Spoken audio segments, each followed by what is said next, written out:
This show is produced by the Hartman Media Company. For more information and links to all our great podcasts, visit hartmanmedia.com. Hey, brother, I just finished listening to your July 5th episode. Man, I just absolutely love your content, man. It gives me value every time I listen to it. It gives me a different perspective on how I view some of the stuff that I do. It's just always good, man. And I want to keep telling you the same thing over and over and over. It does affect people. It does change people's lives. And really do appreciate all of the effort that you're putting into that, because I know that you really got better things to do than this, but yet you still sacrifice that time and do it. So hats off to you, bro.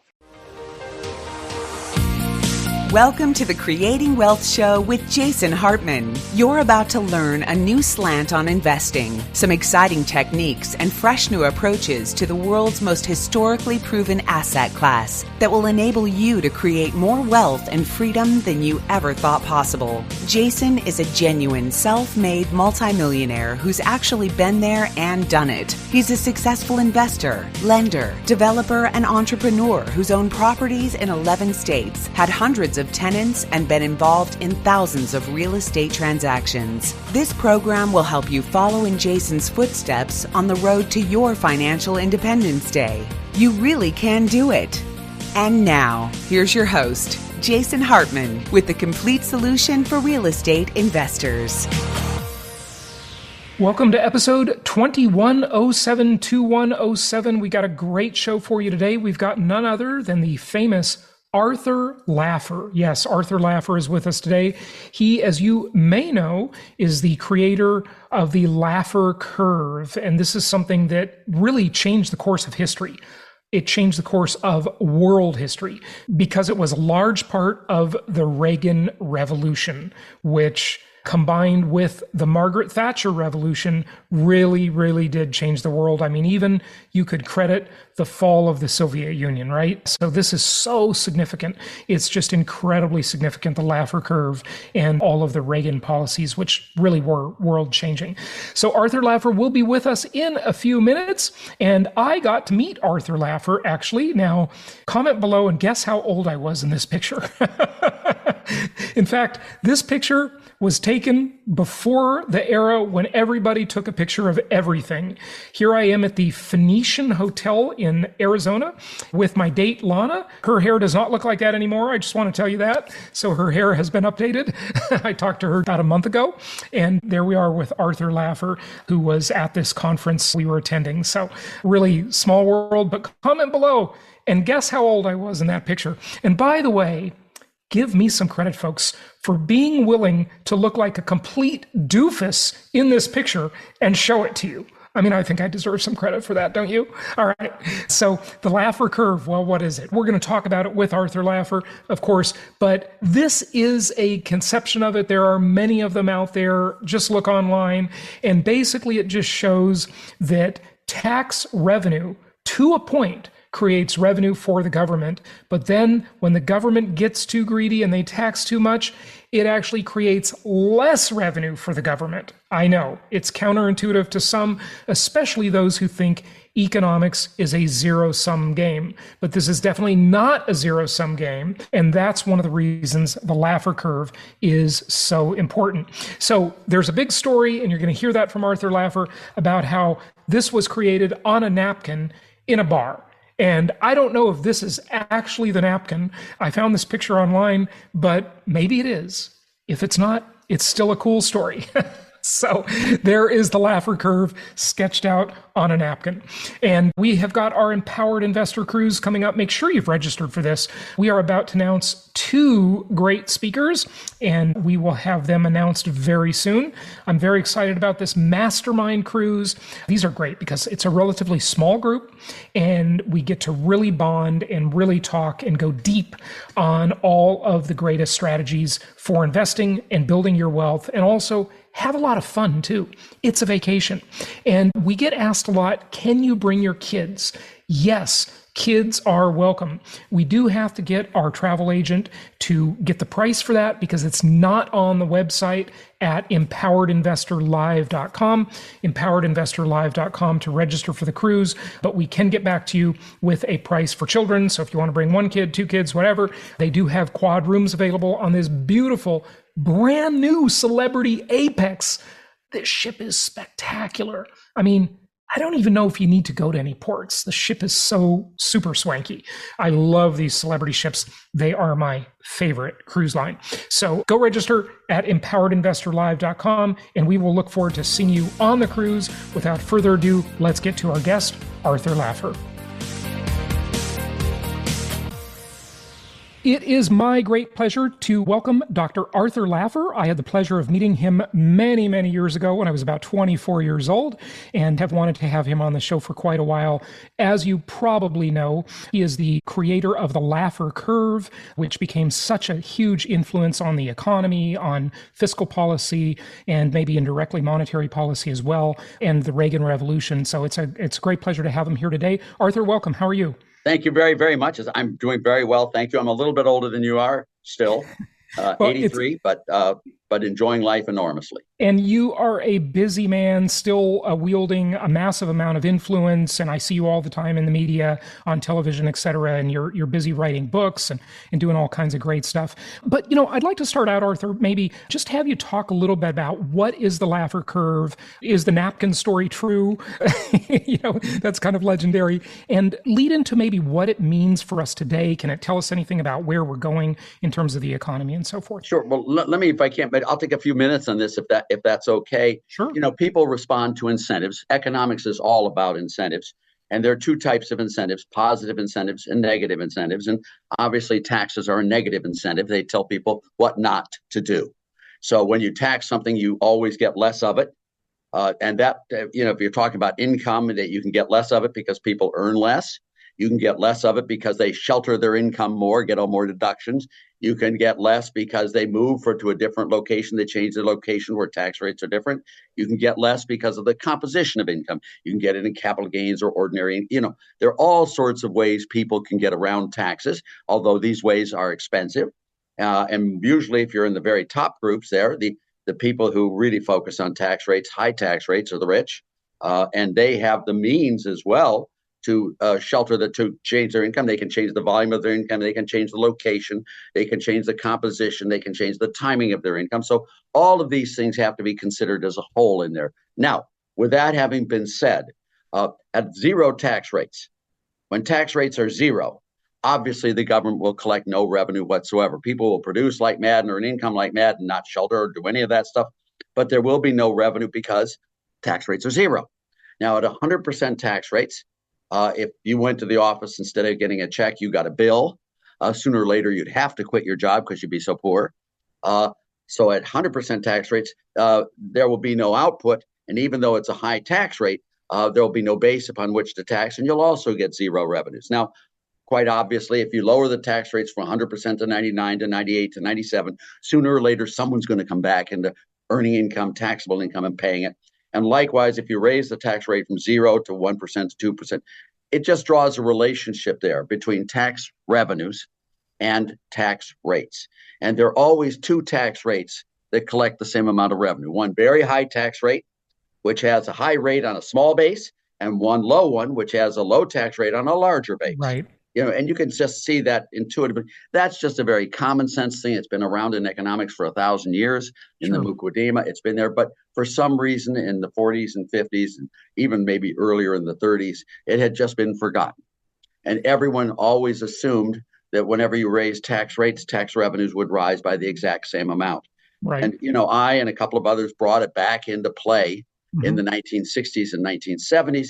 And it caught fire like anything. It just was like a wild prairie fire, just spreading everywhere. And it's now in common use all over the place. Everyone So Arthur, it begs the question, is there an optimum rate? And what is that optimum rate? Well, I would say optimum is a funny word. There's a maximum rate, which you never want to be at.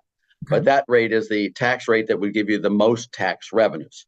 Why you would ever do that? Because you really want to do the most good for society, which would not be the most tax revenues, would be the proper balance between private income and government revenues. But it depends on several things that are very important. How long you're willing to wait. If you raise tax rates in the first day, you're going to collect a lot more revenue. But then as time goes on and people learn how to avoid it, you're going to collect less. So it depends on how long you're willing to wait. It depends on the size of the tax base. with low tax bases and high rates, people escape and leave. And they're just all sorts of things. I think the concept of an optimum rate or a maximal rate is really not a good concept. But what you want to have is the lowest possible tax rate on the broadest possible tax base. So you provide people with the least incentives to evade, avoid, or otherwise not report taxable income. And you want the broadest possible tax base, so you give them the least number of places where they can put their income to avoid paying taxes. That's sort of the way I look at it. And that's sort of the North Star of a tax system. And any tax change that moves you towards the lowest rate and the broadest base is good. Anything tax system that moves you away from that ideal is bad. Yeah.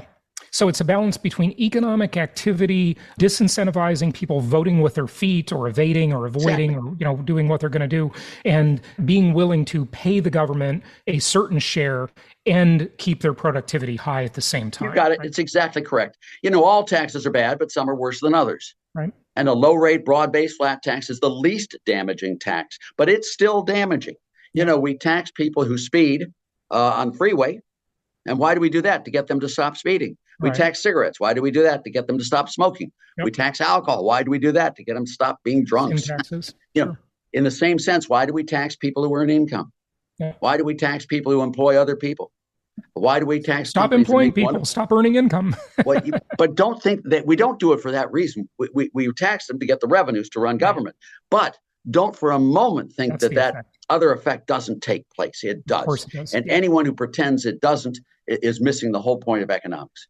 So, Arthur, does the Laffer Curve, or any of your work, regardless of the Laffer Curve, what does it inform us about where we are today and where we're going with the economy, with government, et cetera? Yeah. I mean, as I said, the ideal should be a low-rate, broad-based flat tax, with the exception of sin taxes, which you want to tax because you want people to stop using them.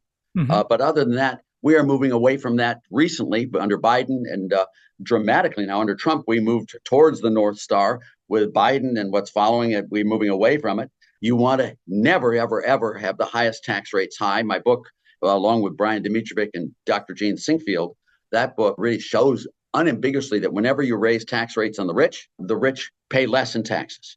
Less. Mm-hmm. Whenever you lower tax rates on the rich, they pay more in taxes. They earn more and they shelter less and they pay a lot more in taxes.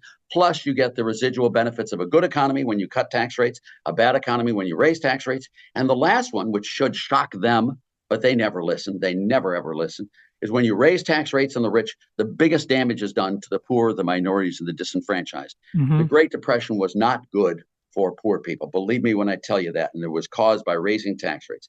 World War II was horrible for low-income people. So high tax rates on the rich is counterproductive in every single sense. You want a low-rate, broad-based flat tax. When tax policy changes, for example, Trump, Biden, et cetera, how long does it take for this effect of the Laffer curve to kind of work its way through the system?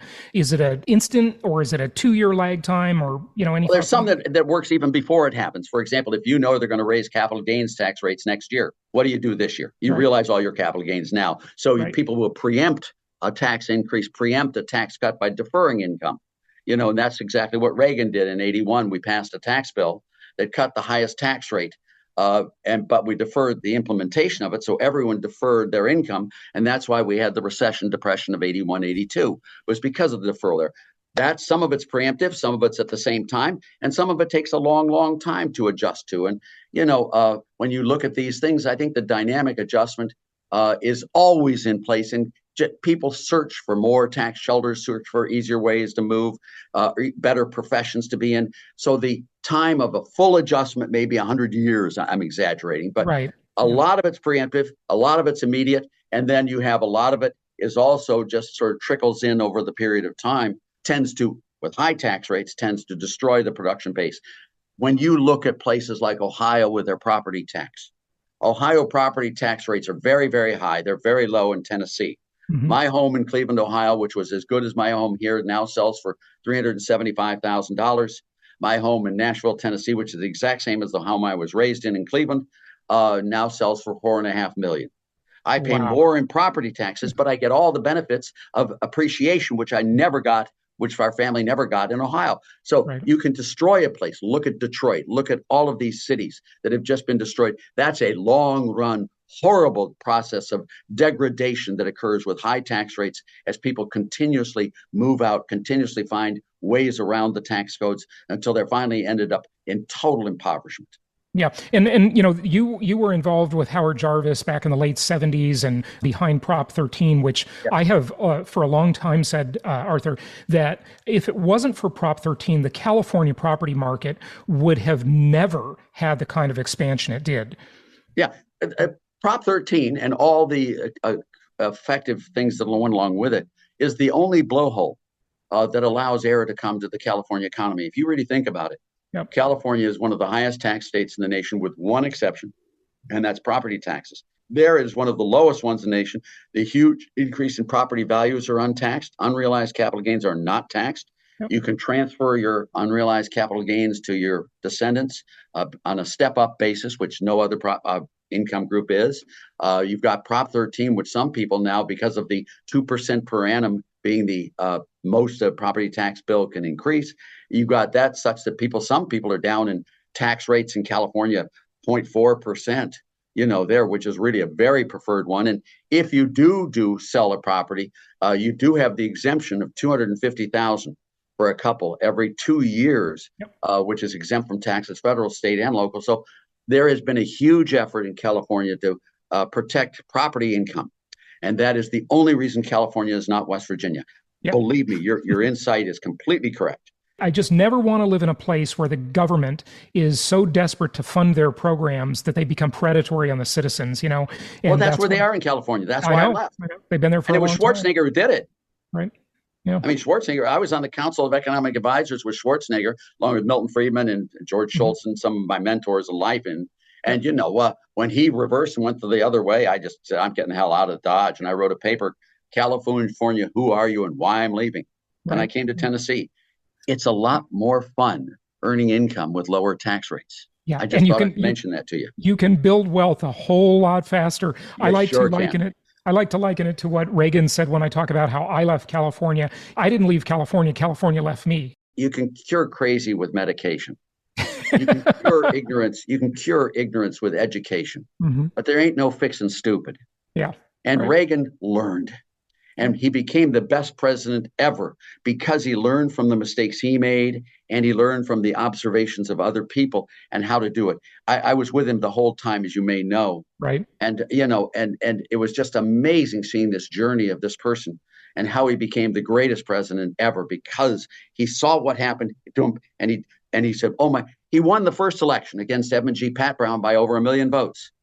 He won the second election against Jesse Unruh by only 600,000 votes. And the population of California was bigger then. And then Houston, Flournoy in 1974 was defeated by Jerry Brown Jr., Jerry Brown. So it's amazing how he observed the politics there and he saw how Prop 13 worked and he became an avid tax rate reduction because he saw the results and he learned from it and he did it right. He's not like all these other sort of pig-headed politicians. I'm right and I'm never changing my mind. And the socialists are that way. And Reagan was not. Reagan was one of the most effective people in politics ever because he wasn't ideal. He did what was right all the time. And that's why I love Reagan so much. Yeah, he really was the greatest president. It most definitely the greatest turnaround story in world history was Reaganomics. Yeah, it is. And he did it over, Johnson, Nixon, Ford, and Carter, the four stooges, the largest assemblage of bipartisan ignorance ever put on planet Earth. And he flipped it around to create the huge political economy growth.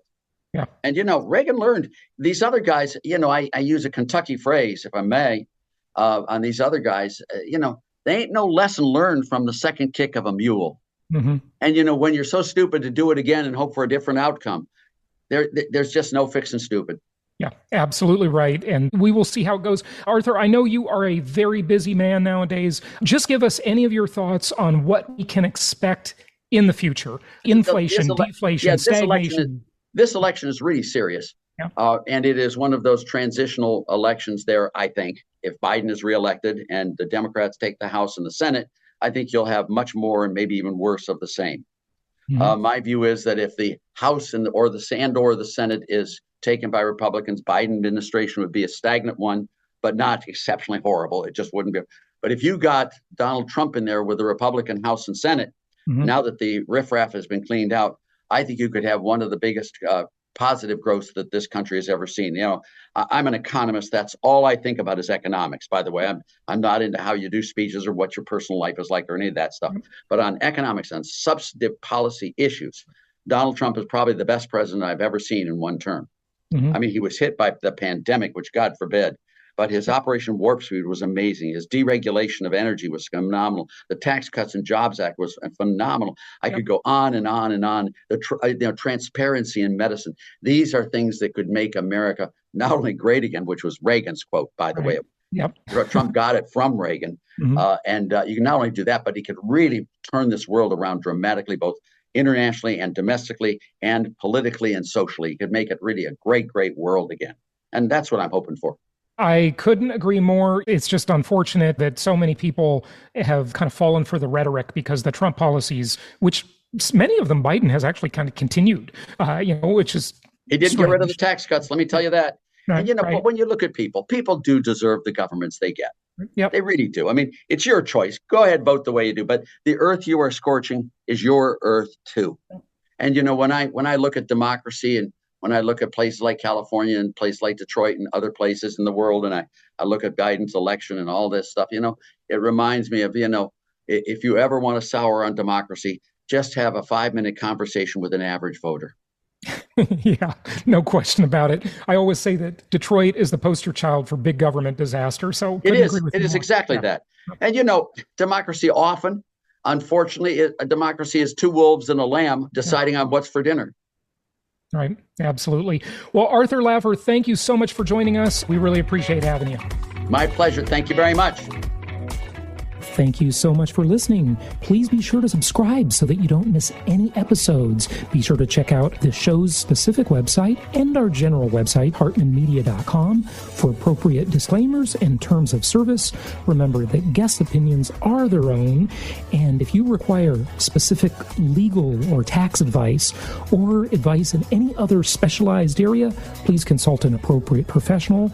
And we also very much appreciate you reviewing the show. Please go to iTunes or Stitcher Radio or whatever platform you're using and write a review for the show. We would very much appreciate that. And be sure to make it official and subscribe so you do not miss any episodes. We look forward to seeing you on the next episode.